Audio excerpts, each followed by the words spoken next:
C-Bus. Hey, how's it going? I wanted to cover something real quick with you so that you know what you know in the future. And behind me you'll see this warehouse type factory building that I maintain, and I just started this. It's been almost 1 year to the date. This is what the story was. So they called me and the lawn had been overrun almost completely with crabgrass and weeds. The first visit that I came here, I did an assessment, and I found that there was almost no good grass, especially up near the building. About half of this front area that you can see here behind me, we're looking at about an acre or so, something like that. It was dirt, weeds, and crabgrass. So the reason I decided to make a quick video on this is because this was a good project example for dormant seeding. They called me about Halloween and said, we really need to try to do something about this. We're getting complaints from the city, things like that.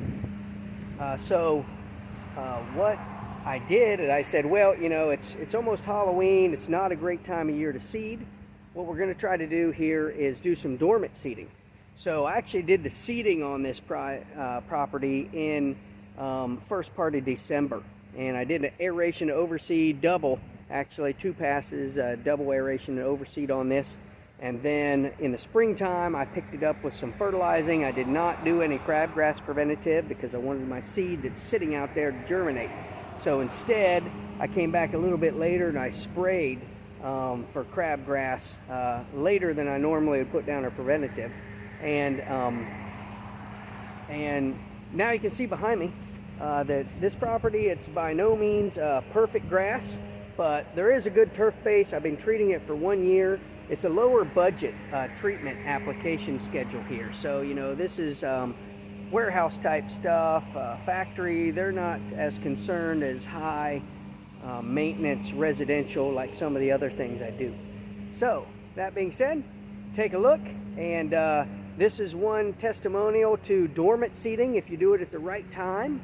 And if it comes in like it's supposed to, if you follow all the recommended protocols for dormant seeding, it can be done pretty successfully.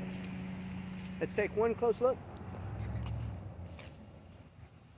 So you can see the areas through here, and this was all dead. There basically wasn't very much grass at all. What was here was not grass. It was just weeds, and it was dead crabgrass from the frost. Once the frost hits crabgrass, it'll automatically start to die, but those seeds are in for the next year. Of course, we got some things that we can't deal with quite so quickly and easily over here. You can see it's late in the year now. It's almost Thanksgiving, and you can see some of this nimblewill that's in here that's going dormant. But overall, we've got the majority of the weeds out of here, and we have a good turf base to work with.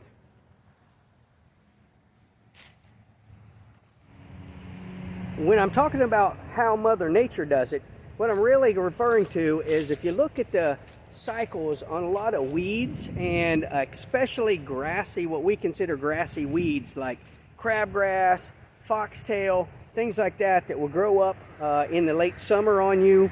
And then as they go through their cycle, if they're not taken care of, they'll grow up through the late summer, and then they'll generate their seed heads towards the fall.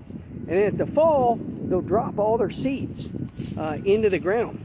And then most of the time, things like crabgrass, for instance, as soon as it gets freezing temperatures and you start to get frost, the crabgrass itself is an annual, so it would die out.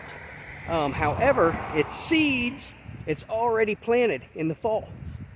So in the fall, those seeds are going to sit there quietly, and those seeds that the crabgrass leaves, it's going to sit there and work its way down into the ground. And even though the crabgrass from the previous year is not going to regrow, the new seeds are going to germinate once those soil temperatures raise above 50.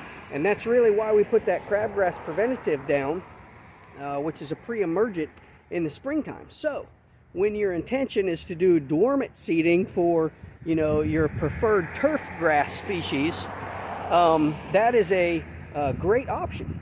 Mother Nature does it like that. We can too, and we can make it happen successfully. You just have to remember that you better not put your pre-emergence down if you're doing dormant seeding. So you're not going to want to put your pre-emergent down end of March, early April, or you're going to kind of counteract the seed that you're trying to get done. Keep watching. I'm going to tell you more tips and knowledge on this, and each time I see a good example, I'm going to bring them up, make some videos. Ring the bell.